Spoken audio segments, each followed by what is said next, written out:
சிறுபான்மையினரின் எண்ணங்களை பிரதிபலிக்கும் கட்சியாக தமிழ் மாநில காங்கிரஸ் கட்சி தொடர்ந்து செயல்படும் என்று அக்கட்சியின் தலைவர் ஜி.கே. வாசன் தெரிவித்துள்ளார்.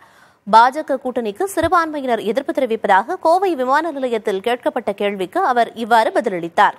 கலந்து கொள்ள இருக்கிறார்கள். சென்னையிலிருந்து நான் தமிழகத்தை பொறுத்தவரையிலே மீண்டும் மத்தியிலே நல்லாட்சி அமைய வேண்டும். அதற்கு பாராளுமன்றத்திலே தமிழகத்தினுடைய குரல் ஒலிக்க வேண்டும்.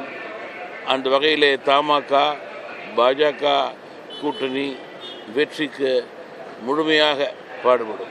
100% இயக்கத்தினுடைய பல்வேறு மட்டங்களில் கூட்டம் நடத்தி வருங்கால இந்தியாவை உருவாக்க நாம் ஒவ்வொருவரும் துணை நிற்க வேண்டும் என்ற உறுதியோடு இந்த கூட்டணியில் எல்லோரும் இணைந்திருக்கிறார்கள்.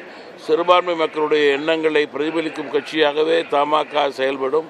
அவர்களுக்கு கிடைக்கக்கூடிய மத்திய அரசுடைய திட்டங்கள் உறுதியாக கிடைக்கக்கூடிய நிலையை ஏற்படுத்துவோம்.